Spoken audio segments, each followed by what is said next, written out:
Welcome back to TV5 News at 9. Get your phone or tablet out and scan the QR code on your screen if you want to learn more about our topic today. I'm here at Tri-City Furniture with our good friend Kathy Kilborn. Kathy, we're talking flooring and what is needed to install hard surface flooring.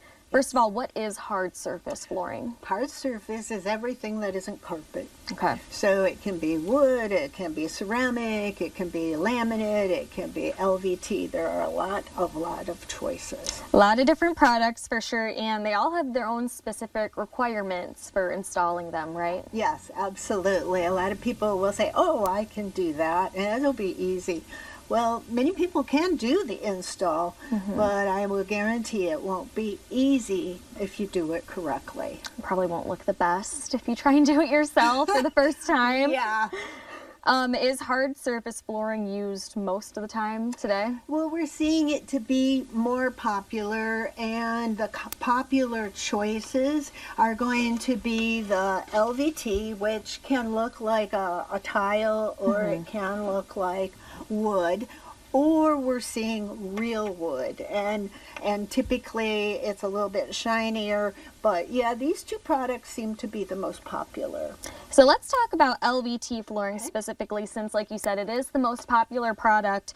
What should we know about installing LVT flooring? Well, when you're doing these kind of products, you got to understand in hard surface, one of the key points is what the subfloor is, what's below it. And very important, because that's how this floor is going to lay well. And so when we're doing a solid wood, we have more thickness, and those pieces don't give as much. That can be a bad point, because maybe you don't have that much elevation in putting a new floor over an old floor. With LVT, they really like it because it's thin. But if you have dips in your floor, squeaks in your floor, those things will come through. I've seen old foundations that are sagging, and if you do that, you do the flooring over those problems, you're going to have issues with the seams. So that subfloor is key. So tell me a little bit more about why the subflooring is so important with LVT. Well, it depends on how you're installing. So we have two kinds of products with LVT. We have the click floors, which will have this special ridge, and so a lot of people like this because it's pretty easy to put together. Yeah, slides right in. And it snaps together. Not a problem. So this is called a floating floor. But then we also have this product, still LVT. It's a flexible, but very smooth on the sides. It has to be glued down.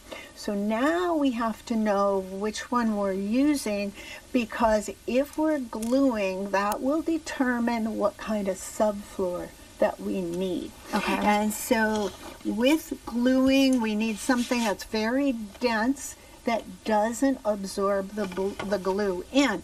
Many houses who have taken up their carpet, they're going to have a particle board. Okay. And its very ability is porous, and it will suck the glue down, so in a short time it won't even be glued down. So you have to understand how you're installing to make sure that your subfloor is correct. Well, I think we've covered subflooring and what's needed when gluing down this style, but what about a floating floor? Tell me about the installation with that. Well, with a floating floor, again, it doesn't really matter which one you go over. You're just going to lay the pieces, connect them to each other, and lay the floor. It's pretty simple. All right. Well, that sounds a little bit easier. Sounds like there's a lot to know about flooring, and you haven't even started to do the installation yet. Exactly, because that subfloor is really expensive. I mean, important. Yes. It can be more expensive because now you're putting down 2 floors. But keeping in mind, if you want a quality install with hard surface, what the subfloor is very important. All right, sounds good. Well, Kathy, thank you. Stay with us next week as we continue our conversation on the installation process of LVT flooring. We hope you enjoyed this episode of Design Time.